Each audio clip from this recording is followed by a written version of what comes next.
بسم اللہ الرحمن الرحیم۔ پیارے بچوں، مشہور اسلامی شخصیات کی زندگی کا مطالعہ ان کی حالات زندگی ہمارے لیے مشعل راہ ہوتی ہے، یعنی کہ ایسا چراغ جو زندگی کا سیدھا راستہ دکھائے۔ ان شخصیات کی زندگی کا مطالعہ کرنے سے نہ صرف ان کی پاکیزگی اور کارناموں سے ہم کو آگاہی حاصل ہوتی ہے، ہم کو پتہ چلتا ہے، بلکہ ہمارے ذہنوں میں ان اعمال کو اپنانے کا جذبہ بھی پیدا ہوتا ہے، اور ہم کوشش کرتے ہیں کہ ہم زندگی میں ان اصولوں کو اپنا سکیں جو انہوں نے اختیار کیے، اور انہوں نے جو کامیاب زندگی گزاری ہے ویسا ہی ہم بھی کریں، اور کچھ کر گزرنے کا جذبہ ہمارے اندر بھی پیدا ہوتا ہے، ٹھیک ہے نا۔ تو آگاہی حاصل ہوتی ہے، بلکہ ہمارے ذہنوں میں ان اعمال کو اپنانے کا جذبہ پیدا ہوتا ہے، ہمیں اللہ تعالیٰ کی معرفت حاصل ہوتی ہے، اور وہ طریقے معلوم ہوتے ہیں جن سے ہم اللہ تعالیٰ کو راضی کر سکیں۔ تو آج جو ہم نے ٹاپک پڑھنا ہے وہ حضرت عائشہ کے بارے میں پڑھنا ہے، جو کہ ایک مشہور اسلامی شخصیت ہیں۔ حضرت عائشہ جو کہ نبی پاک صلی اللہ علیہ وسلم کی زوجہ محترمہ تھی۔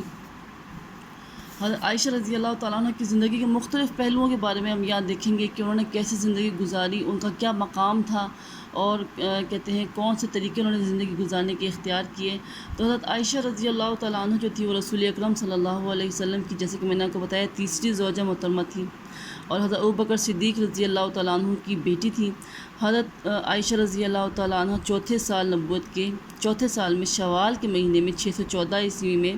مکہ میں پیدا ہوئی۔ آپ کی والدہ کا نام رومان تھا، اور آپ کے 3 بھائی اور 2 بہنیں اور تھیں۔ آپ کی کنیت عبداللہ تھی۔ اچھا، آپ کی اپنی کوئی اولاد نہیں تھی، لیکن جب آپ نے نبی پاک صلی اللہ علیہ وسلم سے خواہش ظاہر کی کہ میں میری بھی اولاد ہو، یا میں بھی اپنی اولاد کے نام کی کنیت رکھوں، تو آپ نبی پاک صلی اللہ علیہ وسلم نے فرمایا کہ آپ اپنی بہن اسما کے بیٹے عبداللہ، جن کو آپ نے گود لیا ہوا ہے، ان کے نام کی کنیت رکھ لیں۔ تو تبھی انہوں نے عبداللہ اپنی کنیت رکھی، جبکہ نبی پاک صلی اللہ علیہ وسلم جو تھے وہ حضرت عائشہ رضی اللہ تعالیٰ عنہ کو بنت صدیق کے نام سے، یعنی کہ صدیق کی بیٹی کے نام سے پکارا کرتے تھے۔ تو حضرت عائشہ رضی اللہ تعالیٰ عنہ کا اگر ہم نسب دیکھیں تو آپ کا نسب جو ہے وہ حضرت ابوبکر صدیق کی جانب سے قبیلہ قریش کی شاخ بنو تمیم سے ہے، اور اگر والدہ کی طرف سے دیکھیں آپ کی نسب تو قبیلہ قریش کی شاخ بنو کنانہ سے ہے۔ تو حضرت عائشہ رضی اللہ تعالیٰ عنہ جو تھی وہ علم میں سب سے آگے تھی۔ ازواج مطہرات میں آپ کا جو حجرہ تھا وہ مسجد نبی کے بالکل ساتھ جڑا ہوا تھا۔ تو نبی پاک صلی اللہ علیہ وسلم جب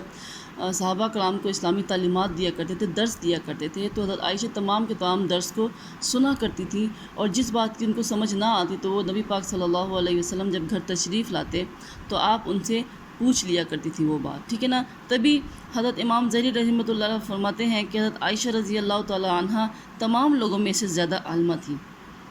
اکابر صحابہ کرام بھی فرماتے ہیں کہ اکابر صحابہ کرام آپ رضی اللہ تعالیٰ عنہ سے مسائل پوچھتے تھے۔ حضرت عروہ بن زبیر کا قول ہے کہ میں نے قرآن کریم میں، فرائض میں، حلال و حرام، فقہ، اسلامی شاعری، طب، عرب کی تاریخ اور نسب کے علم میں حضرت عائشہ سے بڑھ کر کسی کو نہیں دیکھا۔ نبی کریم صلی اللہ علیہ وسلم کی جو عادات تھی ان کے بارے میں جتنا علم حضرت عائشہ کو تھا اتنا کسی زوجہ محترمہ کو نہیں تھا، اور احادیث بھی سب سے زیادہ حضرت عائشہ سے ہی مروی تھی، کیونکہ وہ ہمارے نبی پاک صلی اللہ علیہ وسلم کے تمام جو درس تھے ان کو سنا کرتی تھی غور کے ساتھ، اور احادیث کی مستند کتابوں میں حضرت عائشہ رضی اللہ تعالیٰ عنہ کے حوالے سے تقریباً 12,210 احادیث ملتی ہیں۔ اس کے ساتھ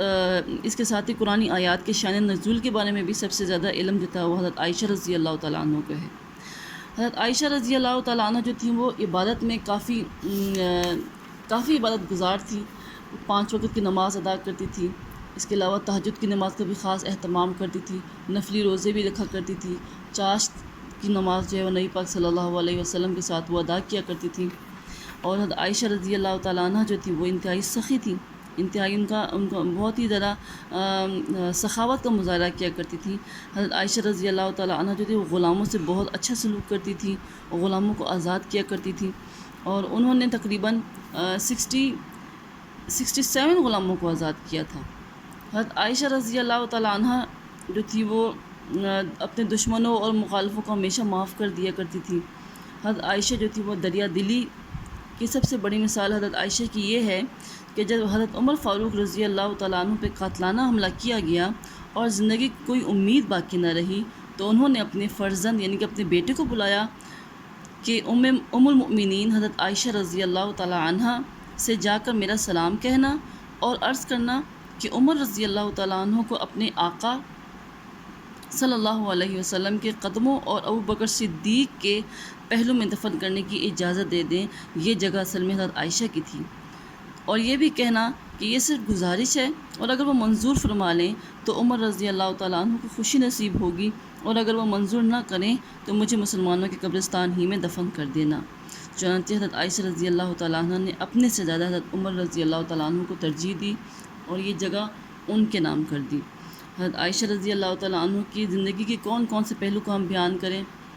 آپ کی جو زندگی ہے تو وہ تمام خواتین کے لیے، تمام بچیوں کے لیے، تمام مسلمانوں کے لیے ایک مشعل راہ ہے۔ اور حضرت عائشہ رضی اللہ تعالیٰ عنہ جو تھی وہ پھر 17 رمضان 58 ہجری کو رات کے وقت انہوں نے وفات پائی۔ حضرت امیر معاویہ کی خلافت کا آخری جو حصہ تھا وہ حضرت عائشہ رضی اللہ تعالیٰ عنہ کی زندگی کا آخری زمانہ ہے۔ 58 ہجری میں رمضان کے مہینے میں بیمار پڑیں، چند روز تک بیمار رہیں، پھر اس کے بعد مرض الموت میں یعنی کہ موت کے قریب تھیں تب انہوں نے وصیت کی کہ مجھے دیگر ازواج مطہرات کے ساتھ جنت البقیع میں دفن کیا جائے اور رات ہی کو دفن کیا جائے، صبح کا انتظار نہ کیا جائے، کیونکہ حضرت اس سے معلوم ہوتا ہے کہ حضرت عائشہ کتنی حیادار تھیں، کتنی شرم والی تھیں۔ آپ رضی اللہ تعالیٰ عنہ نے رمضان کی 17 تاریخ بمطابق 13 جون 678 عیسوی رات کے وقت وفات پائی۔ اس وقت آپ کی عمر مبارک جو تھی وہ 67 برس تھی۔ تو حضرت عائشہ رضی اللہ تعالیٰ عنہ جو تھی وہ 47 برس تک نبی پاک صلی اللہ علیہ وسلم کی وفات کے بعد 47 برس تک آپ تنہا اپنی زندگی گزاری، اور آپ نے اپنی زندگی میں علم کو بہت ترجیح دی، علم کو بڑھایا، علم کو پھیلایا۔ تو آج کل کی جو بچیاں ہیں ان کو چاہیے کہ وہ حضرت عائشہ رضی اللہ تعالیٰ عنہ کی زندگی سے سبق حاصل کریں اور ان کی زندگی کے روشن پہلوؤں کو اپنانے کی کوشش کریں، اور یہی ہم سب مسلمانوں کے لیے ایک بہترین مثال ہے۔ تو امید ہے کہ آپ کو حضرت عائشہ رضی اللہ تعالیٰ عنہ کے بارے میں بہت سی معلومات حاصل ہوئی ہوں گی اور آپ کو اس سبق کی سمجھ آئی ہوگی۔